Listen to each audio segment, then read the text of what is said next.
Dozens of swans have been found dead in the Docklands, raising fears of an outbreak of bird flu. The animals were washed up in the area around West India and Millwall Docks. A volunteer from the local swan sanctuary said he'd never seen anything like it. Here's Simon Harris. It's 60 years since the last cargo ships were unloaded, and today Millwall Dock is a thriving habitat for wildfowl and seabirds.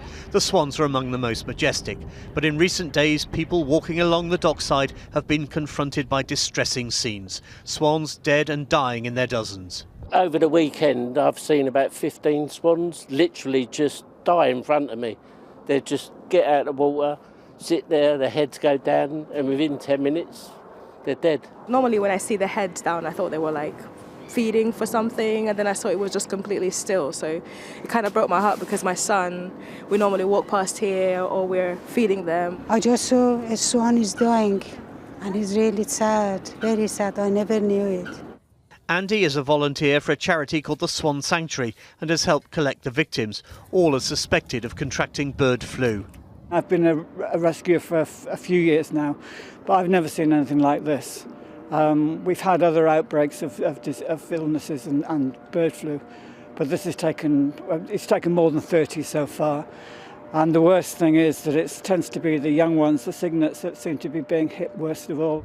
We spent an hour at the dock today and came across 4 dead swans. At any one time, it's thought Millwall Dock is home to a population of around 100 swans. Yesterday, from this floating island alone, 9 bodies were recovered. Some swans from Millwall Dock have been taken to the South Essex Wildlife Hospital at Orsett, but bird flu can't be treated. The birds will get checked. If we're suspecting there is a bird flu, even the minor behavioral things or any anatomical problems or anything, then unfortunately we have to put to sleep the bird. It's difficult to know why it affects some birds more than it does others. It certainly seems to be that swans are particularly susceptible to it. Maybe because they're bigger, heavier birds, don't fly around as much as the ducks do. And once it breaks out into a flock, you'll find some will survive and some won't. Tonight, the government's Animal and Plant Health Agency advised people not to touch or pick up any swans which appear to be ill. Simon Harris, ITV News, Docklands. Good evening. A huge flood has left dozens of homes and businesses in Islington under water after a pipe burst on Caledonian Road. Water poured into basements, cars were stranded and some people even had to be rescued by boat. One man was reduced to tears as his daughter was led to safety. Thames Water has said sorry, but people face a huge clean-up, and tonight the main still isn't fixed. From North London, our correspondent Simon Harris reports. A burst water main in North London and a torrent of water swamps a parade of shops in Caledonian Road. Within minutes, the flood is also gushing into homes. In his cafe, Kumar couldn't believe how quickly the water level rose. Shutting the front door wasn't enough to stop the deluge. Somebody say water coming. I look there, look like this. All water come there.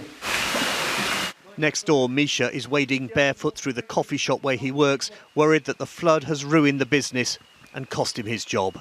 I just run, switch off electricity, try to take some documents, everything, laptops, what I can, and... Oh, this is a disaster. Yeah. Totally disaster, and I think our business closed. I lost job, I don't know what we do. Misha has wedged the coffee roaster against the door to try to stem the tide, but it hasn't worked. Meanwhile, the basement is rapidly disappearing underwater. In nearby flats, Leon painfully inches himself along a metal fence to try to avoid getting wet.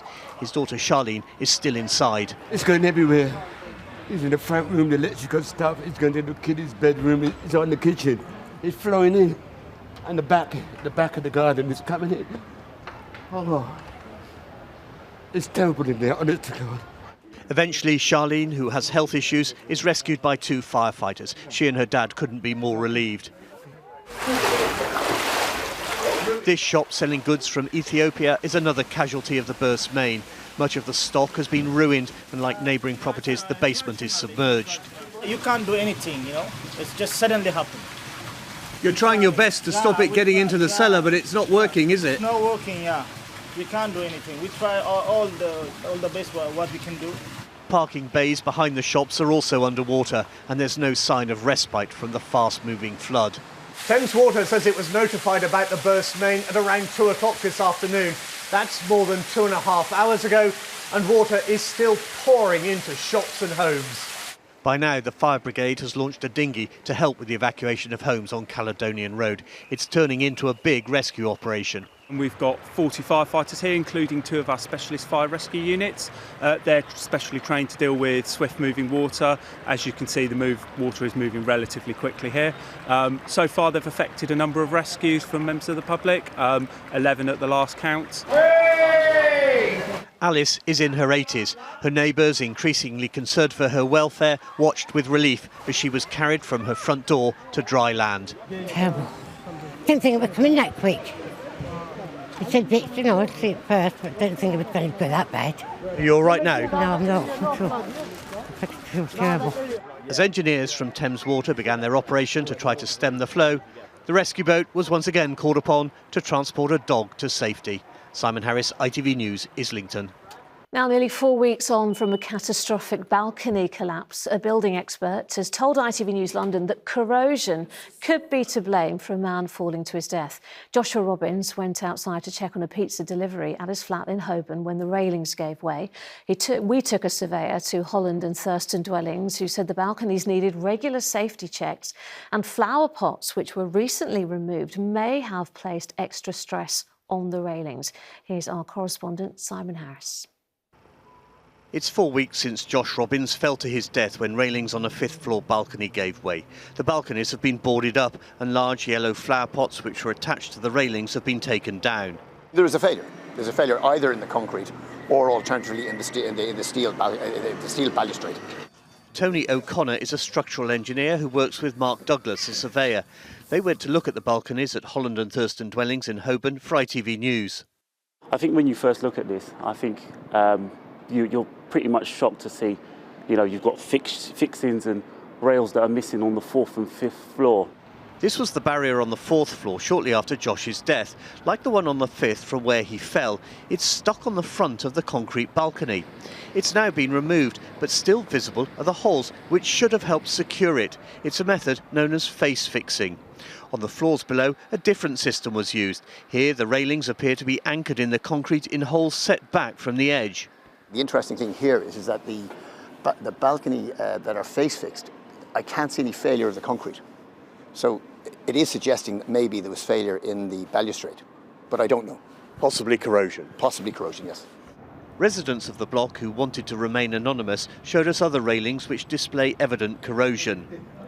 Josh, who was 23, grew up in Northern Ireland but moved to London when he was 18 to live with his dad. Last week, his mum Fiona spoke to ITV News. The thing that makes me so angry is this was completely preventable. With just a good maintenance schedule, probably.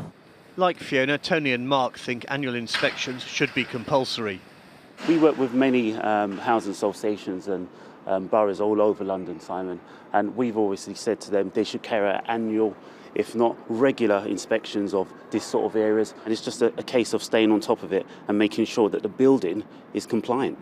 In a letter to residents, Islington and Shoreditch Housing Association said the flower pots or pot planters were removed as a precautionary measure. They will have increased the load on the balcony, pushing outwards, which is the way that the failure occurred. But it shouldn't really have had that level of impact. The stairwell and balconies were added to the block in 1986, 40 years ago.